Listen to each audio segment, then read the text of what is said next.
Many people think of DataDesk as a data analysis and graphics program, as indeed it is. But you may not realize how much muscle is under the covers, and that's what I'd like to show off today. So we know what we're dealing with. I'm going to generate random numbers. I'm going to generate 10 variables with 10 million cases. 10, 1, 2, 3, 4, 5, 6, and we'll generate them from a normal, this unit normal. Now while that's happening, I'm also going to show off, just so you know what I'm working with, because that does take a minute or two. And you can see that the Macintosh we're working on is an early 2013 MacBook Pro, a 2.7 gig Intel Core i7. This is not an extraordinarily powerful computer. You can buy one that is much more powerful than this today. I'm also going to generate two more variables that are going to be binomial 0, 1 variables with a very low probability of success. 1, 2, 3, 4, 5, 6, and a 1. Now why am I doing that? I'm doing that so that I can generate some variables that have interest. I'm going to make a derived variable, and I'm going to make, we'll call it y, let's say, and I'll make it from the last of these norms, norm 10 plus 10 times that first binomial. Now what have I done? By doing this, I've created a variable that has, I assume, some outliers. That binomial has somewhere between 0 and a few ones in it, and the rest zeros. So I've created a few outliers in this variable, I hope. And I'm going to make another derived variable. We'll call it x. And we'll use norm 9, let's say. Here's norm 9 plus 10 times our binomial. Okay, so what would you do with data like this? You have your data.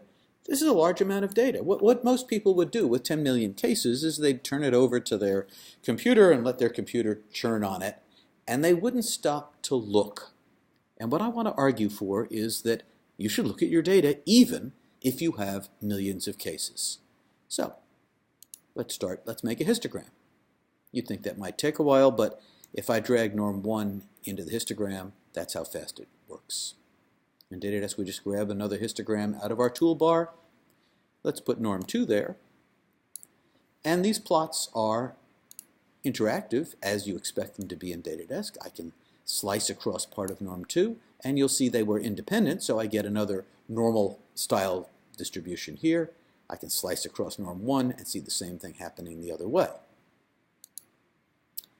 How about a scatter plot? I can make a scatter plot. Let's put norm 1 on the y-axis and norm 3 on the x-axis. And there's our scatter plot. And once again, if I slice across norm 3, that's independent. But if I slice, let's say, down from the top on norm 1, you can see that I'm selecting norm 1 in order. Okay? Now, how about a rotating plot? A rotating plot, I hear you say? With 10 million points? Sure. I'm going to pick norm 3, norm 7, and y. And I'm going to drag all three of them into the rotating plot, and that's how quickly our rotating plot gets made. There it is. I don't think we need any points selected yet. So let's rotate it around.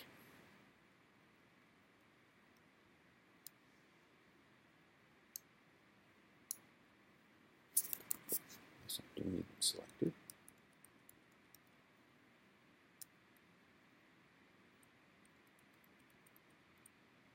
Now, there's a point sticking out.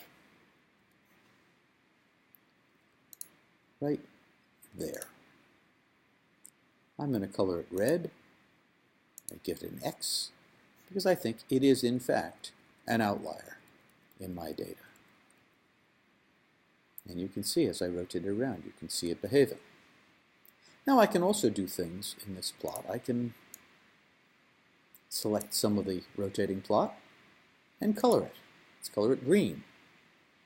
And you can see what's happened over here. You can see the green part moving. So it's easy to see the rotating plot and to see the outlier that goes with it. We could make these plots a little bit bigger, perhaps a little easier to see. Make my outlier a little easier to see. So with these tools, you can find outlying points. Now, why should we care about those outlying points? Well, let's do an analysis. Let's find correlations. Here's a correlation table. I can take all 10 of my variables here and just drag them in. We're going to compute all the correlations among 10 variables, 50 correlations. With me? There they are.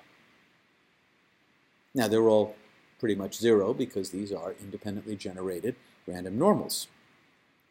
But y was not actually independent of the others, so if I throw y in there, we can see that y is indeed correlated with norm 10 quite highly, as it should be. It was constructed to be correlated with norm 10. And a natural thing to do if you see a high correlation is to ask for a scatter plot, which we'll do. And lo and behold, what we find is that y was just like norm 10 except for the outlier. Now, you wouldn't have seen that outlier if you just looked at the correlations. But it's there and it matters.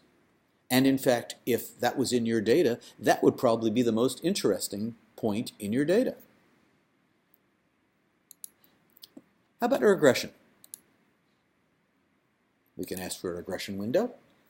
We will make y our response variable here. I'm going to drag y up and make it the response. And I'm going to pull all of these variables out and throw them into the regression. There's our regression. And sure enough, norm 10 is significant in this regression. Well, that's not too surprising. We constructed it that way. Another option, I can throw x into the regression. You can see how that outlier could cause a great deal of trouble. Let's try a more advanced analysis. Let's do a general linear model. Well, our general linear model, we will use y as our response variable. But our factors, what should we use? Well, we need a categorical factor. Let's make binomial 1 our categorical factor. And say norm 6 as a continuous factor. We'll do an analysis of covariance here. Let's throw in norm 7 as well as another continuous factor. And I'm going to throw in binomial 2 as yet another discrete factor. And let's look at our analysis of covariance results for 10 million points. Here is our analysis, and sure enough, binomial 1 is significant, binomial 2 is not, because it was categorical in a different direction, but we can see we have a significant variable. And if we just did this analysis on 10 million points, we would think that binomial 1 was really significant in predicting y, and we wouldn't understand why. And the only reason it's there, the only reason it's significant, is that we made an outlier for y that matched it. So if we had an outlier like that, we would see it. We could even look at the post hoc results for binomial 1. Let's look at the expected cell means, for example, and that will give it away. That says we have a cell with a cell count of 1 and a value of 9.5, and that explains what's going on in this analysis.